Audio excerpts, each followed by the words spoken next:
Hello students, last class में हमने घटती सीमांत उपयोगिता के नियम के लागू होने के कारणों के बारे में पढ़ा था। What are the causes of application of law of diminishing marginal utility, वो हमने लास्ट में पढ़ा था।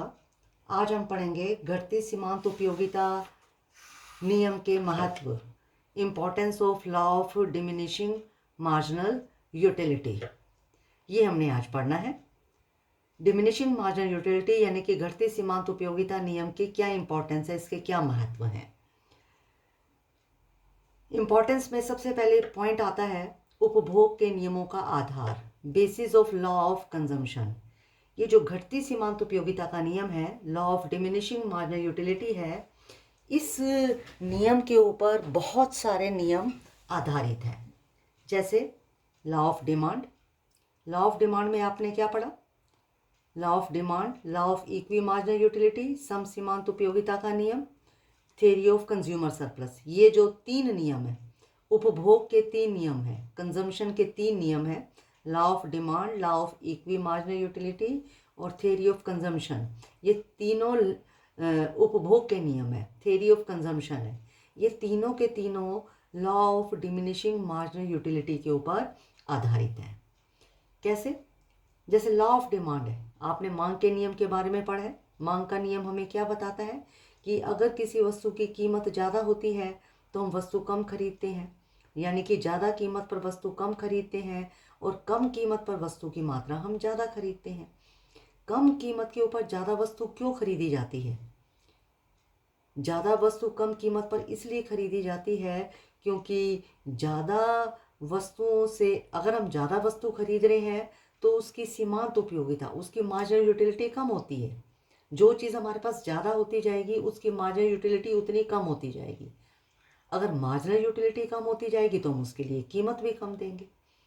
इसलिए ज़्यादा कम कीमत के ऊपर हम ज़्यादा वस्तुएं खरीदते हैं क्योंकि ज़्यादा वस्तुओं की मार्जिनल यूटिलिटी कम होती है और कम वस्तुओं की मार्जिनल यूटिलिटी ज़्यादा होती है, इसलिए कीमत भी ज़्यादा देने के लिए तैयार होते हैं। तो लॉ ऑफ डिमांड का बेस क्या है? Diminishing marginal utility. इसी तरह से law of equi marginal utility, इस लॉ के बाद हम यही पढ़ेंगे, सम सीमांत उपयोगिता का नियम, इसको हम हिंदी में बोलते हैं। ये भी डिमिनिशिंग मार्जिनल यूटिलिटी के ऊपर बेस्ड है। Law of equi marginal utility क्या बताता है कि हम अपनी इनकम को विभिन्न वस्तुओं के ऊपर इस प्रकार से खर्च करें कि हर वस्तु पर खर्च की जाने वाली अंतिम रुपए से मिलने वाली सीमांत उपयोगिता, मार्जिनल यूटिलिटी बराबर हो। यानी कि जैसे जैसे हम किसी वस्तु के ऊपर रुपया खर्च करते हैं तो उससे मिलने वाली मार्जिनल यूटिलिटी हमारी कम होती जाती है। अगर हमने अपनी इनकम दो वस्तुओं के ऊपर खर्च करनी है तो इस तरह से खर्च करें, उन दो वस्तुओं के ऊपर जो हमने अंतिम रुपया खर्च किया है, लास्ट रुपये खर्च किया है, उससे मिलने वाली अगर मार्जिनल यूटिलिटी बराबर है तो हमें मैक्सिमम सेटिस्फेक्शन मिलेगी।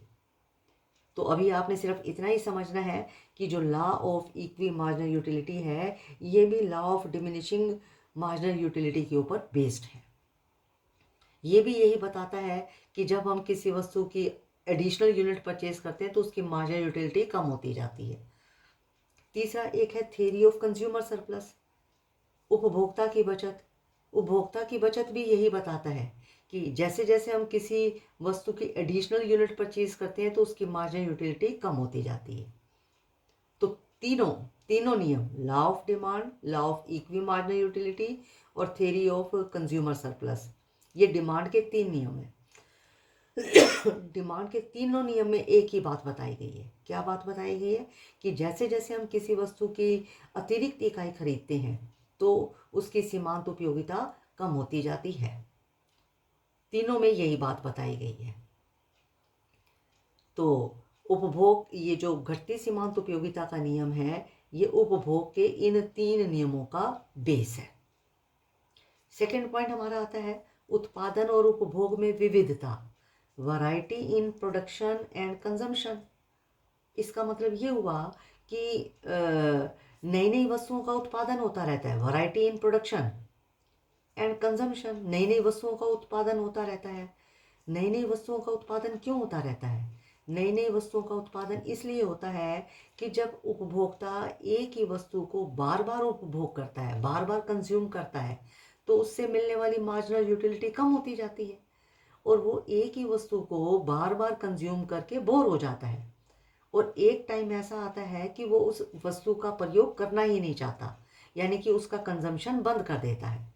जब वो उस वस्तु का कंजम्पशन करना बंद कर देगा तो प्रोड्यूसर को क्या करना होगा? प्रोड्यूसर को कि फिर नई वस्तु का उत्पादन करना होगा, क्योंकि कंज्यूमर पहले वाली वस्तु का उपभोग करना बंद कर देता है। तो प्रोड्यूसर को क्या करना होगा? उस वस्तु का उत्पादन बंद करके नई वस्तु का उत्पादन करना होगा। तो उत्पादन और उपभोग में विविधता, यानी कि नई नई वस्तुओं का उत्पादन क्यों हो रहा है? क्योंकि उपभोक्ता नई नई वस्तुओं का उपभोग करना चाहता है। वो एक वस्तु का उपभोग करके, एक वस्तु का कंजम्पशन करके बोर हो जाता है, क्योंकि एक ही वस्तु को जब बार बार कंज्यूम करता है तो उससे मिलने वाली यूटिलिटी कम होती जाती है। धीरे धीरे उससे मिलने वाली यूटिलिटी बिल्कुल ज़ीरो हो जाती है। जब ज़ीरो हो जाती है तो उसका कंजम्पशन वो छोड़ देता है। उसे नई वस्तु चाहिए तो प्रोड्यूसर भी नई वस्तु का प्रोडक्शन करता है। तीसरा हमारा पॉइंट आता है प्रयोग मूल्य और विनिमय मूल्य में अंतर, difference between value in use and value in exchange. तो प्रयोग मूल्य और विनिमय मूल्य दो बातें हैं। Value in use and value in exchange, ये भी घटती सीमांत उपयोगिता के नियम के ऊपर आधारित है। अब ये प्रयोग मूल्य, वैल्यू इन यूज का क्या मतलब होता है और विनिमय मूल्य, वैल्यू इन एक्सचेंज का क्या मतलब होता है, इसको हमने समझना है। तो सबसे पहला है प्रयोग मूल्य। प्रयोग मूल्य का मतलब ये है कि जिस चीज़ का हम प्रयोग कर रहे हैं, जिस चीज़ का हम प्रयोग कर रहे हैं, कई बार क्या होता है कि उस चीज़ का प्रयोग तो बहुत ज़्यादा होता है। कुछ वस्तुएं ऐसी होती हैं जिसका प्रयोग मूल्य बहुत ज़्यादा होता है। जैसे पानी है, पानी का प्रयोग बहुत ज़्यादा होता है। हर व्यक्ति पानी का प्रयोग करता है, पानी के बिना कोई व्यक्ति नहीं रह सकता। लेकिन अगर हम उसका मूल्य देखें तो उसका मूल्य बहुत कम है। प्रयोग मूल्य और विनिमय मूल्य में अंतर हम पढ़ रहे हैं। इसी तरह से दूसरी वस्तु ऐसा है कि जिसका प्रयोग मूल्य तो बहुत कम है, प्रयोग मूल्य तो बहुत कम है, लेकिन उसका विनिमय मूल्य देखें, यानी कि उसका कीमत देखें तो उसकी बहुत ज़्यादा है। जैसे हीरे जवाहरात है, हीरे जवाहरात, इसका प्रयोग मूल्य बहुत कम है, लोग इसका बहुत कम प्रयोग करते हैं, केवल अमीर लोग ही उसका प्रयोग करते हैं। लेकिन उसका विनिमय मूल्य यानी कि एक्सचेंज वैल्यू, यानी कि उसकी कीमत देखें तो बहुत ज़्यादा है। तो ऐसा क्यों होता है? प्रयोग मूल्य और विनिमय मूल्य में अंतर का क्या कारण है कि जिन वस्तुओं का प्रयोग मूल्य बहुत ज़्यादा है, जिन वस्तुओं का प्रयोग हम बहुत ज़्यादा करते हैं, उसका तो मूल्य बहुत कम है।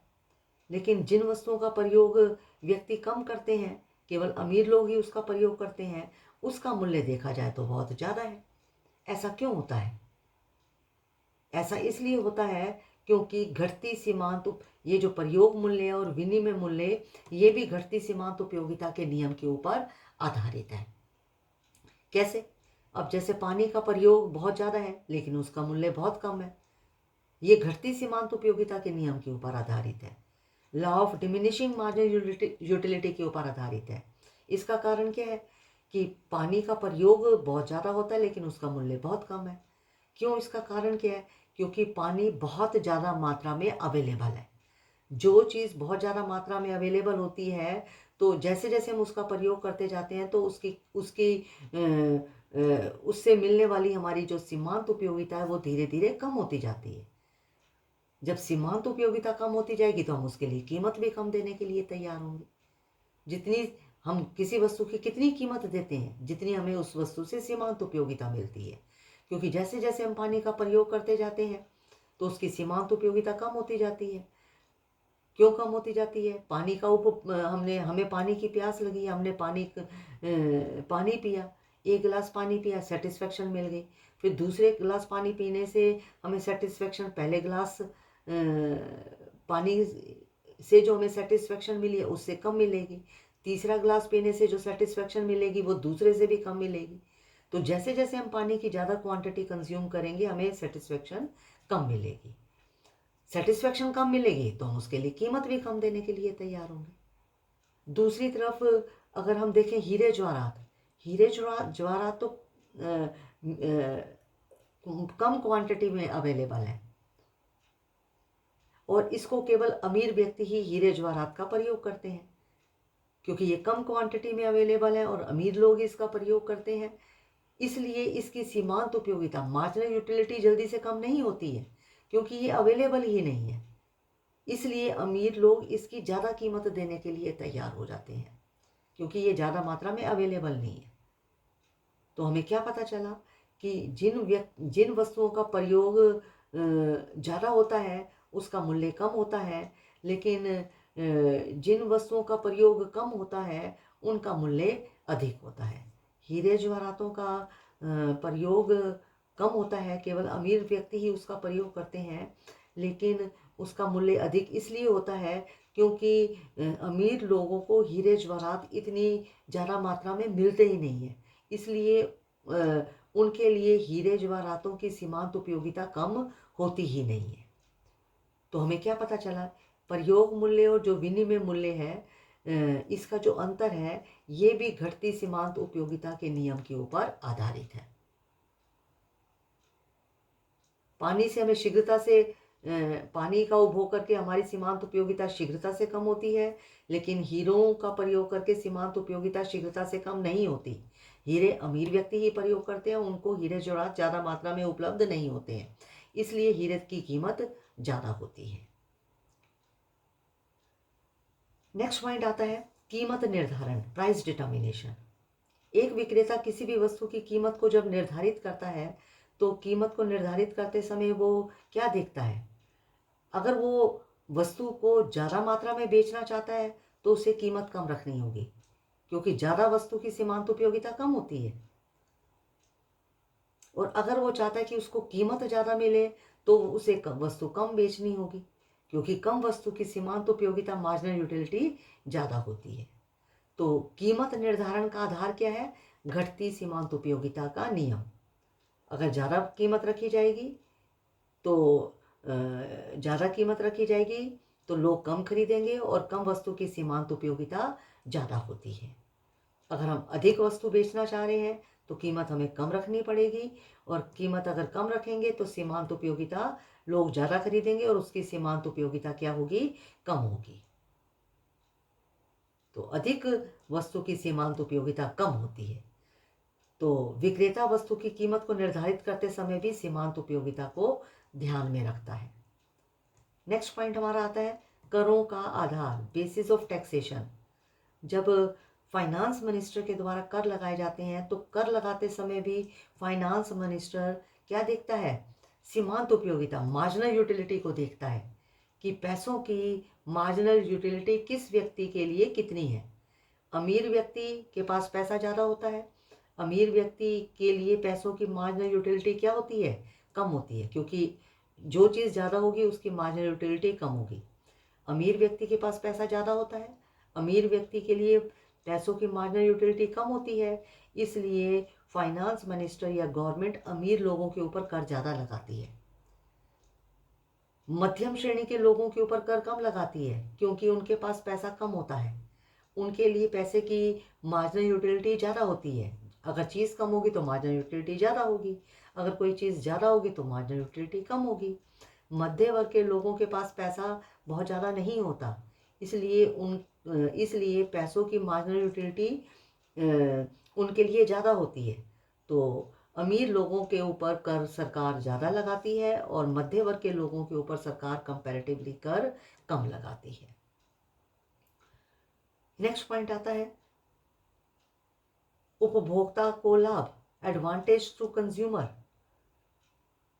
उपभोक्ता को लाभ ये भी घटती सीमांत उपयोगिता के नियम के ऊपर आधारित है, यानी कि उपभोक्ता किसी वस्तु की उतनी ही कीमत देने के लिए तैयार होता है जितनी उस वस्तु की सीमांत उपयोगिता होती है। तो घटती सीमांत उपयोगिता के नियम का महत्व उपभोक्ता के लिए भी है। उपभोक्ता को किसी वस्तु की कितनी कीमत देनी है वो क्या करेगा, उस वस्तु से मिलने वाली सीमांत उपयोगिता को, मार्जिनल यूटिलिटी को ध्यान में रखेगा। जितनी ज़्यादा उसको मार्जिनल यूटिलिटी मिलेगी जितनी उसको मार्जिनल यूटिलिटी मिलेगी वो वस्तु की उतनी ही कीमत देने के लिए तैयार होगा। तो उपभोक्ता को फायदा है कि कितनी कीमत देनी है, उतनी ही कीमत देनी है जितनी उस वस्तु से सीमांत उपयोगिता मिलती है। ये उपभोक्ता को फायदा है।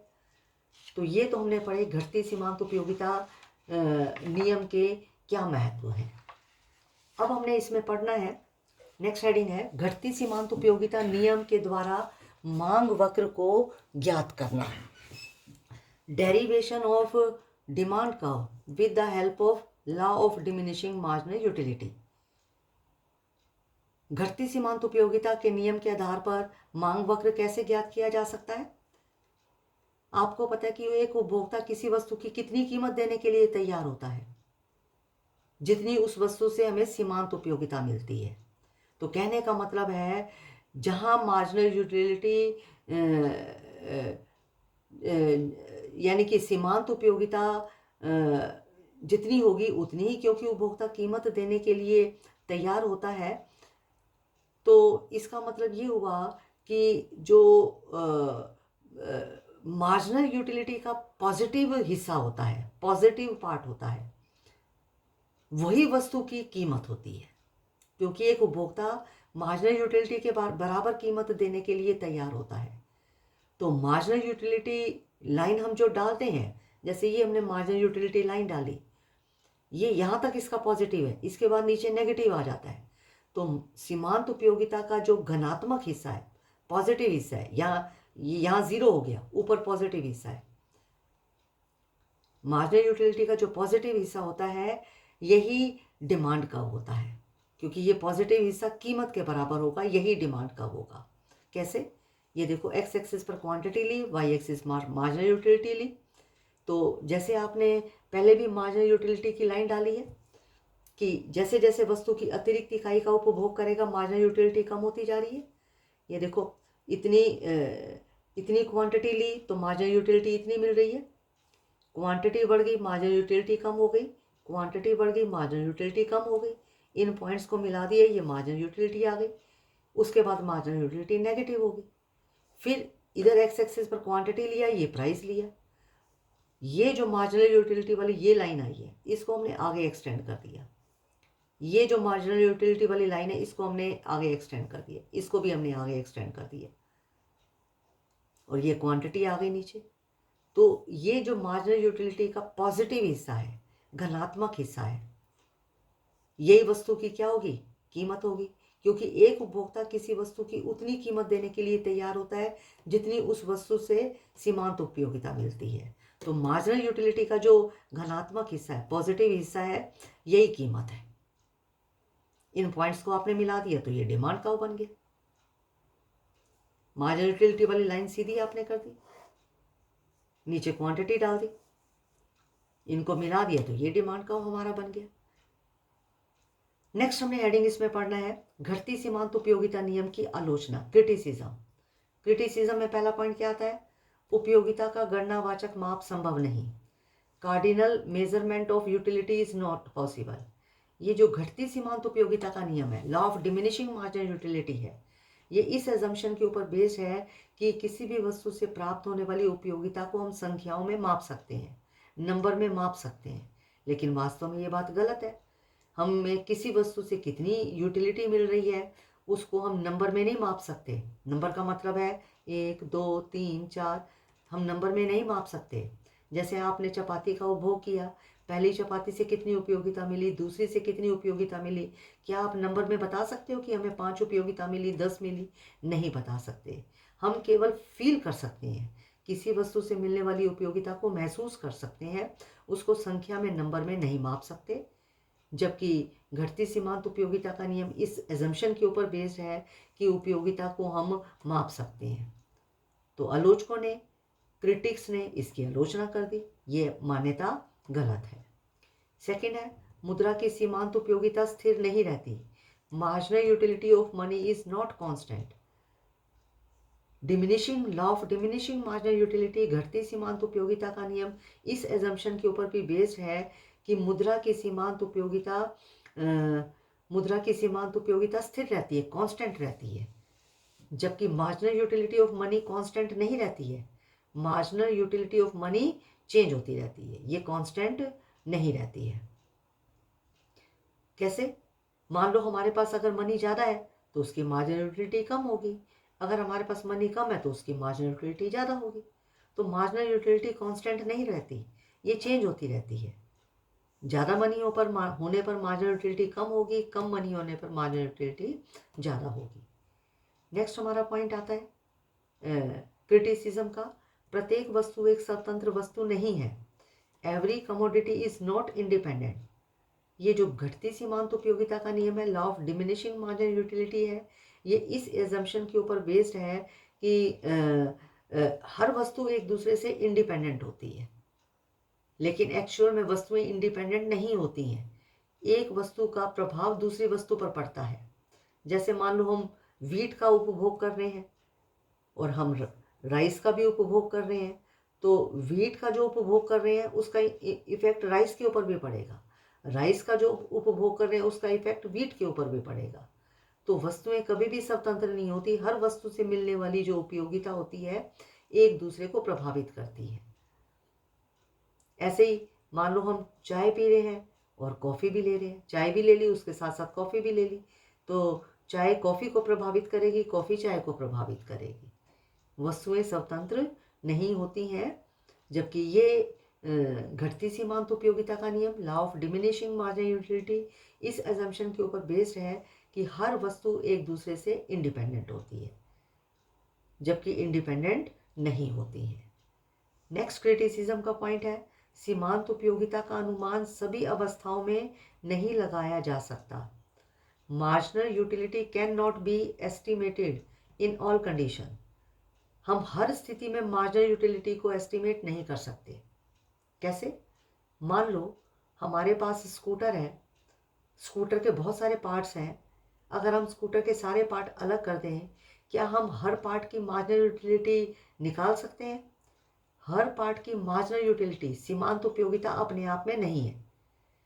हर पार्ट की उपयोगिता, सीमांत उपयोगिता तभी हमें पता चलती है जब हम स्कूटर के सभी पार्ट्स को असेंबल कर देते हैं और स्कूटर चलने लगता है। अलग से पार्ट की अपने आप में कोई भी इम्पोर्टेंस नहीं होती। जब उस पार्ट को हम स्कूटर में लगाएंगे तो उसकी इम्पोर्टेंस पता चलेगी, अलग से उसकी कोई भी इम्पोर्टेंस नहीं होती है। तो सीमांत उपयोगिता का अनुमान हर स्थिति में नहीं लगाया जा सकता। जैसे हर पार्ट की हम सीमांत उपयोगिता का अनुमान लगाना चाहें तो अलग से हम उसकी उपयोगिता का अनुमान नहीं लगा सकते। जब हम उसको स्कूटर में फिट करेंगे तो उसकी उपयोगिता पता चलेगी, उससे पहले इसकी उपयोगिता में नहीं चलेगी। नेक्स्ट क्रिटिसिज्म है अवास्तविक मान्यताएं, अनरियलिस्टिक एजम्पशन। यानी कि ये जो घटती सीमांत उपयोगिता का नियम है बहुत सारी अनरियलिस्टिक एजम्पशंस के ऊपर बेस्ड है। कौन कौन सी अनरियलिस्टिक एजम्पशंस ली हुई हैं? जैसे उपभोक्ता की रुचि में परिवर्तन नहीं आएगा, आय में परिवर्तन नहीं आएगा, फैशन में परिवर्तन नहीं आएगा, जबकि ये सारी चीज़ें बदलती रहती हैं।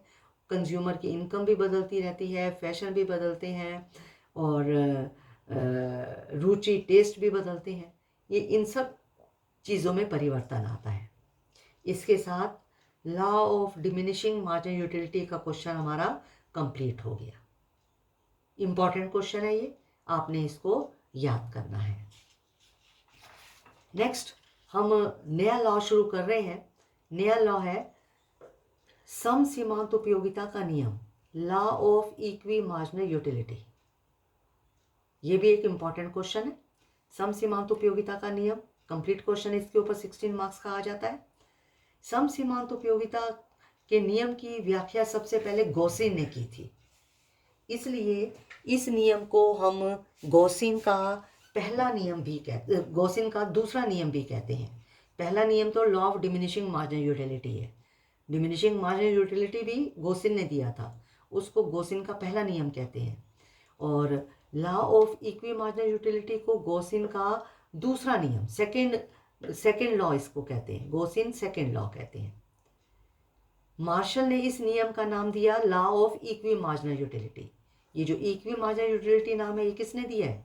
ये मार्शल ने दिया है। इस नियम को लॉ ऑफ मैक्सिमम सेटिस्फैक्शन भी कहते हैं, क्योंकि इस नियम से हमें पता चलता है कि हमें मैक्सिमम सेटिस्फैक्शन कैसे प्राप्त हो सकती है। इस नियम को लॉ ऑफ सब्स्टिट्यूशन भी कहा जाता है, क्योंकि इस नियम के माध्यम से हमें पता चलता है कि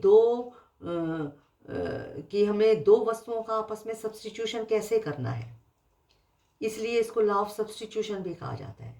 कहने का मतलब है law of equi marginal utility, ये लॉ कई नामों से जाना जाता है।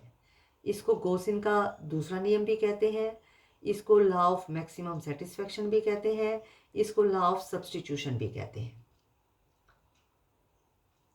तो law of equi marginal utility के कई नाम हैं। हाँ जी, अब law of equi marginal utility क्या कहता है? इस नियम के अनुसार एक उपभोक्ता को अपनी आय विभिन्न वस्तुओं पर इस प्रकार से खर्च करनी चाहिए कि हर वस्तु पर खर्च की गई अंतिम रुपए से समान सीमांत उपयोगिता प्राप्त हो।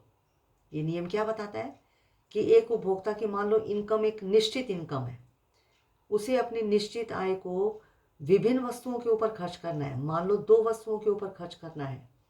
मान लो उपभोक्ता अपनी आय व्हीट और राइस के ऊपर खर्च करना चाहता है, तो व्हीट और राइस के ऊपर कितना खर्च करे, कितना इनकम व्हीट के ऊपर खर्च करे, कितनी इनकम राइस के ऊपर खर्च करे कि उसको मैक्सिमम सेटिस्फैक्शन प्राप्त हो। तो ये नियम ये बताता है कि उसको अपनी इनकम इस तरह से खर्च करनी है कि हर वस्तु पर खर्च की गई अंतिम रुपए से समान सीमांत उपयोगिता प्राप्त हो। दो वस्तुओं पर खर्च किया तो दोनों वस्तुओं की सीमांत उपयोगिता देखनी है कि पहली वस्तु पर खर्च किया गया लास्ट रुपया दूसरी वस्तु पर खर्च किए गए लास्ट रुपए से मिलने वाली मार्जिनल यूटिलिटी अगर इक्वल है तो उसको मैक्सिमम सेटिस्फैक्शन मिलेगी। ये सम सीमांत उपयोगिता का नियम बताता है। इसको आगे हम टेबल से समझेंगे। इसको इंग्लिश में बताएं, the law of equi marginal utility states that consumer must spend his income in such a way. Equi marginal utility क्या बताता है कि कंज्यूमर को अपनी इनकम ऐसे खर्च करनी है that marginal utility from each unit of income, कि हर रुपए से मिलने वाली, ईच यूनिट ऑफ इनकम का मतलब है हर रुपए से मिलने वाली marginal utility should be equal to marginal utility of each unit of commodity.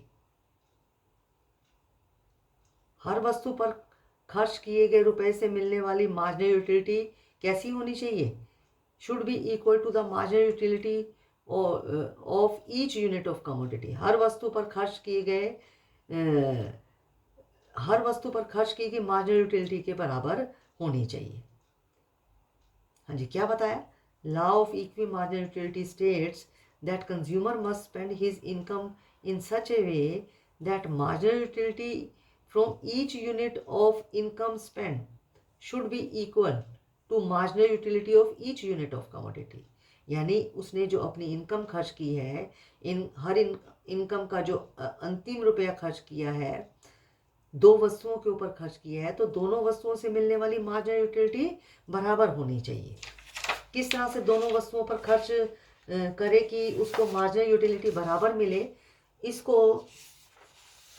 इसको मैं आपको टेबल से समझा रही हूँ। मान लो एक उपभोक्ता, कैसे?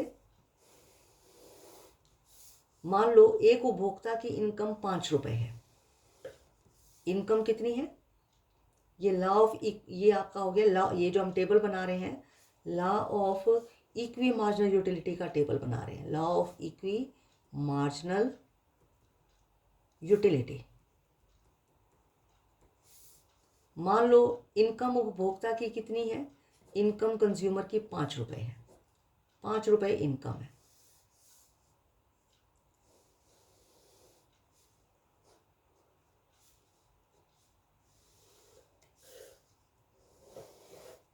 ये हो गई उसकी इनकम। 5 रुपए है, एक 5 रुपए उसके पास है, दूसरा रुपए, तीसरा, चौथा और पांचवा। वो 5 रुपए दो वस्तुओं के ऊपर खर्च करना चाहता है। दो वस्तुएं कौन सी हैं? मान लो वो एप्पल के ऊपर खर्च करना चाहता है तो मार्जिनल यूटिलिटी ऑफ एप्पल, और ऑरेंज के ऊपर खर्च करना चाहता है मार्जिनल यूटिलिटी ऑफ ऑरेंज। दो वस्तुओं के ऊपर खर्च करना चाहता है। किस तरह से खर्च करे? मान लो एप्पल के ऊपर खर्च करता है, पहला रुपया एप्पल के ऊपर खर्च करे, मार्जिनल यूटिलिटी मिल रही है 12, दूसरा खर्च करे तो 10, क्योंकि जैसे जैसे एप्पल की मात्रा बढ़ती जाएगी मार्जिनल यूटिलिटी एप्पल की कम होती जाएगी। तीसरा रुपये खर्च करता है तो 8 मिलती है, एप्पल बढ़ते जाएंगे तो मार्जिनल यूटिलिटी उसकी कम होती जाएगी। फिर चौथा रुपये खर्च करे एप्पल के ऊपर तो 6 मिल रही है, पांचवा खर्च करे तो कितनी मिल रही है? 4 मिल रही है। अब मान लो इसी तरह से ऑरेंज के ऊपर खर्च करता है, ऑरेंज के ऊपर पहला खर्च करे तो मार्जिनल यूटिलिटी मान लो 10 मिल रही है, दूसरा खर्च करता है तो 8 मिल रही है, तीसरा खर्च करता है तो 6 मिल रही है, फिर 4 मिल रही है, फिर 2 रुपये मिल रही है। अब उपभोक्ता की इनकम 5 रुपये है, वो 5 रुपये में से कितने रुपए वो एप्पल के ऊपर खर्च करे, कितने रुपए वो ऑरेंज पर खर्च करे कि उसको मैक्सिमम सेटिस्फेक्शन मिले। तो law of equi marginal utility क्या बताता है? उसे 5 रुपये इस तरह से दो वस्तुओं के ऊपर खर्च करना है कि हर वस्तु के ऊपर खर्च किए गए अंतिम रुपए से मिलने वाली सीमांत उपयोगिता बराबर हो। जैसे पहला रुपये किसके ऊपर खर्च करेगा? जिससे हमें मार्जिनल यूटिलिटी ज़्यादा मिल रही है। एप्पल पर पहला खर्च करे तो मार्जिनल यूटिलिटी 12 है, ऑरेंज के ऊपर खर्च करे तो 10 है, तो मार्जिनल यूटिलिटी इसमें ज़्यादा मिल रही है, तो पहला रुपया वो एप्पल के ऊपर खर्च कर देगा। अब दूसरा रुपया उसने खर्च करना है, किसके ऊपर खर्च करे? पहला रुपया तो यहाँ खर्च हो गया, दूसरा रुपया खर्च करना है, किस पे खर्च करे? एप्पल पे खर्च करता है तो मार्जिनल यूटिलिटी उसको 10 मिलती है, और ऑरेंज पे खर्च करता है तो भी 10 मिलती है। तो एप्पल वो पहले ले चुका है, इसलिए अब वो दूसरी बार में दूसरा रुपया पहले ऑरेंज के ऊपर खर्च करेगा। इस पे 10 मिल रही है, इस पे भी 10 मिल रही है, तो तीसरा रुपया इसके ऊपर लगा देगा, दूसरा इस पे लगा देगा, तीसरा इस पे लगा देगा। अब उसने चौथा रुपया खर्च करना है, चौथा रुपया किस पे खर्च करे? एप्पल पे खर्च करता है, 2 तो खर्च हो चुके तो इससे 8 मिल रही है, ऑरेंज पे खर्च करता है तो भी 8 मिल रही है। तो क्या करेगा? इसने 2 एप्पल ले लिए, ऑरेंज तो एक ही लिए, तो चौथा रुपये इस पे खर्च कर दिया और पांचवा रुपये इस पे खर्च कर दिया। तो हमें क्या पता चला? 5 रुपये उसके पास इनकम है, 5 में से 3 रुपये एप्पल के ऊपर खर्च करेगा और 2 रुपये ऑरेंज के ऊपर खर्च करेगा। जब उसने 3 रुपये एप्पल के ऊपर खर्च किए तो तीसरे रुपये से मिलने वाली मार्जिनल यूटिलिटी कितनी है? तीसरे रुपये से मिलने वाली मार्जिनल यूटिलिटी है 8। एप्पल पे उसने ऑरेंज के ऊपर खर्च किए 2 रुपये, तो दूसरे रुपये से मिलने वाली मार्जिनल यूटिलिटी कितनी है? 8। एप्पल पे 8 और ऑरेंज पे 8। जब दोनों वस्तुओं पर खर्च किए गए अंतिम रुपए, इस पर तीसरा रुपया खर्च किया, अंतिम रुपया ये है, लास्ट रुपया ये है, मार्जिनल यूटिलिटी 8। इस पर अंतिम रुपया जो खर्च किया है, 2 खर्च किए तो अंतिम रुपये जो खर्च किए उससे भी मार्जिनल यूटिलिटी 8 मिल रही है। जब हर वस्तु पर खर्च किए जाने वाले अंतिम रुपये से मिलने वाली मार्जिनल यूटिलिटी बराबर होगी तो उपभोक्ता को मैक्सिमम सेटिस्फेक्शन होगी। उपभोक्ता को अपनी इनकम इस तरह से खर्च करनी चाहिए। ये law of equi marginal utility बताता है। तो ये मैंने आपको यहाँ बताया। Law of equi marginal utility का मतलब क्या है? आपको बताया कि सम सीमांत उपयोगिता नियम के अनुसार एक उपभोक्ता को अपनी आय विभिन्न वस्तुओं पर इस प्रकार से खर्च करनी चाहिए कि हर वस्तु पर खर्च की गई अंतिम रुपए से समान सीमांत उपयोगिता मिले। जैसे बताया, एप्पल के ऊपर 3 रुपये खर्च किए तो सीमांत उपयोगिता 8 मिल रही है, ऑरेंज के ऊपर 2 रुपये खर्च किए तो भी सीमांत उपयोगिता अंतिम रुपये से 8 मिल रही है। तो ऐसा अगर उपभोक्ता इस तरह से अपने आय की डिवीज़न करता है तो उसको मैक्सिमम सेटिस्फेक्शन मिलेगी। तो ये जो सम सीमांत उपयोगिता का नियम है, law of equi marginal utility है, ये किन अजम्पशंस के ऊपर बेस्ड है? अजम्पशन में पहला पॉइंट आता है, उपयोगिता का गणनावाचक माप संभव है। Utility can be measured in number. घटती सीमांत उपयोगिता नियम की तरह, law of diminishing marginal utility की तरह, ये नियम भी इस बात को मान के चलता है कि हम उपयोगिता का गणनावाचक माप कर सकते हैं, उसको संख्याओं में माप सकते हैं। यूटिलिटी को हम नंबर में माप सकते हैं। नंबर का मतलब है 1, 2, 3, 4, कितनी यूटिलिटी मिल रही है, नंबर में माप सकते हैं। दूसरा assumption इसकी है, उपभोक्ता विवेकशील है, कंज्यूमर इज रैशनल। विवेकशील उपभोक्ता, रैशनल कंज्यूमर कौन माना जाता है? वो उपभोक्ता विवेकशील या रैशनल माना जाता है जो अपनी इनकम से मैक्सिमम सेटिस्फेक्शन प्राप्त करना चाहता है, उसे रैशनल कंज्यूमर कहते हैं। तीसरा आता है, उपभोक्ता की आय कीमत स्थिर रहेगी, no change in consumers income and price. ये नियम ये मान के चलता है कि उपभोक्ता की आय और कीमत, इसमें कोई भी चेंज नहीं आएगा। आय और कीमत दोनों ही क्या रहेंगी? कांस्टेंट रहेंगी। जबकि उपभोक्ता की इनकम भी बदलती रहती है, वस्तु की कीमत भी बदलती रहती है। लेकिन ये नियम इस मान्यता के ऊपर आधारित है कि उपभोक्ता की आय और कीमत में कोई भी परिवर्तन नहीं आएगा। नेक्स्ट एजम्पशन है कि वस्तु को छोटी छोटी इकाइयों में बांटा जा सकता है। Consumer can spend little money. इसका मतलब है हम एक एक रुपया करके खर्च कर सकते हैं। ये नहीं कि सारी इनकम एक साथ खर्च करनी है, हम एक एक रुपया करके, थोड़ा थोड़ा पैसा करके खर्च कर सकते हैं। नेक्स्ट एजम्पशन है, मुद्रा की सीमांत उपयोगिता स्थिर रहेगी, marginal utility of money will remain constant. ये नियम इस मान्यता के ऊपर आधारित है कि मुद्रा की सीमांत उपयोगिता, मार्जिनल यूटिलिटी में कोई भी चेंज नहीं आएगा, वो कांस्टेंट रहेगी। जबकि ये एजम्पशन भी गलत है। मुद्रा की सीमांत उपयोगिता कांस्टेंट नहीं रहती, चेंज होती रहती है। अगर हमारे पास पैसे ज़्यादा होंगे तो उसकी सीमांत उपयोगिता, मार्जिनल यूटिलिटी कम होगी। अगर हमारे पास पैसे कम होंगे तो उसकी मार्जिनल यूटिलिटी ज़्यादा होगी। तो कहने का मतलब है कि जो एजम्पशंस हैं, मान्यताएं हैं, ये शर्तें होती हैं जिनको हमें मानना पड़ता है, लेकिन सभी शर्तें सही नहीं होती। तो आज के लिए आपने इतना ही याद करना है।